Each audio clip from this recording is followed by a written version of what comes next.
बोलिए श्री लक्ष्मीपति नारायण की जय, विष्णु भगवान की जय। आश्विन मास की कृष्ण पक्ष की एकादशी का नाम इंद्रा है।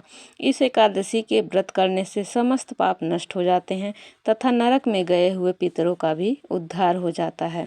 इस एकादशी की कथा सुनने मात्र से ही वाजपेय यज्ञ का फल मिलता है। तो चलिए कहानी को श्रवण करते हैं। बोलिए विष्णु भगवान की जय। प्राचीन सतयुग में महिष्मती नाम की नगरी में इंद्रसेन नाम का प्रतापी राजा राज्य करता था। एक समय जबकि राजा अपनी राजसभा में सुखपूर्वक बैठा था, महर्षि नारद आकाश मार्ग से उतरकर वहां आए। महर्षि नारद बोले, हे राजन, आपके राज्य में सब कुशल है। मैं आपकी धर्मपरायणता देखकर अत्यंत प्रसन्न हूँ। तब राजा बोला, हे महर्षि, आपकी कृपा से मेरे राज्य में सब कुशल पूर्वक हैं। इस पर नारद जी बोले कि हे राजन, मुझे एक महान आश्चर्य हो रहा है कि एक समय जब मैं ब्रह्मलोक से यमलोक को गया था तो उस जगह यमराज की सभा के मध्य में मैंने तुम्हारे पिताजी को बैठा देखा था। तुम्हारे पिता महान ज्ञानी, दानी तथा धर्मात्मा थे। वह एकादशी के व्रत बिगड़ जाने से यमलोक को गए हैं।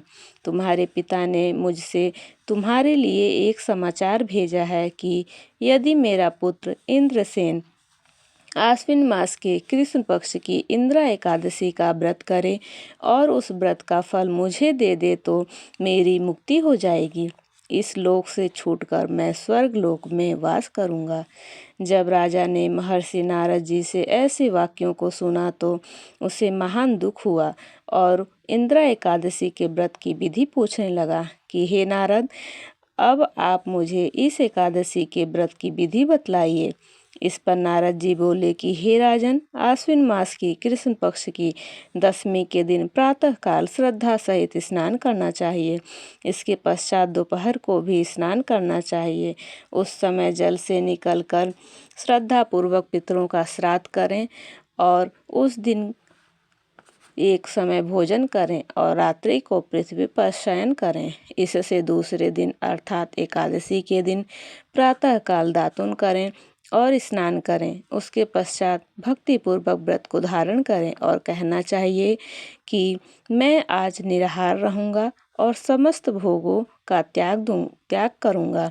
इसके पश्चात कल भोजन करूँगा। हे भगवान, आप मेरी रक्षा करने वाले हैं, आप मेरे व्रत को निभाइए। इस प्रकार आचरण करके दोपहर को शालिग्राम की मूर्ति के सामने भोग लगाएं। भोजन में कुछ हिस्से गाय को दें। विष्णु भगवान की धूप दीप नैवेद्य आदि से पूजा करें और रात्रि को जागरण करें। इसके उपरांत द्वादशी के दिन मौन रहकर बंधु बांधवों सहित भोजन करें। हे राजन, इंद्रा एकादशी के व्रत की यही विधि है। हे राजन, यदि तुम आलस्य रहित होकर इस एकादशी के व्रत को करोगे तो तुम्हारे पिताजी अवश्य ही स्वर्ग को जाएंगे। महर्षि नारद राजा को जब उपदेश देकर अंतर्ध्यान हो गए तो राजा ने इंद्रा एकादशी के आने पर उसका विधि पूर्वक व्रत किया।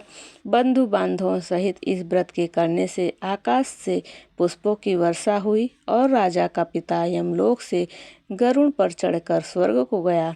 राजा इंद्रसेन भी एकादशी के व्रत के प्रभाव से इस लोक में सुख भोग कर अंत में स्वर्ग लोक को गया।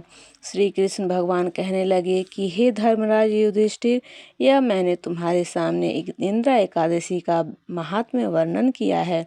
इस कथा के पढ़ने व सुनने मात्र से ही समस्त पाप नष्ट हो जाते हैं और अंत में स्वर्ग लोक में जाकर वास करता है।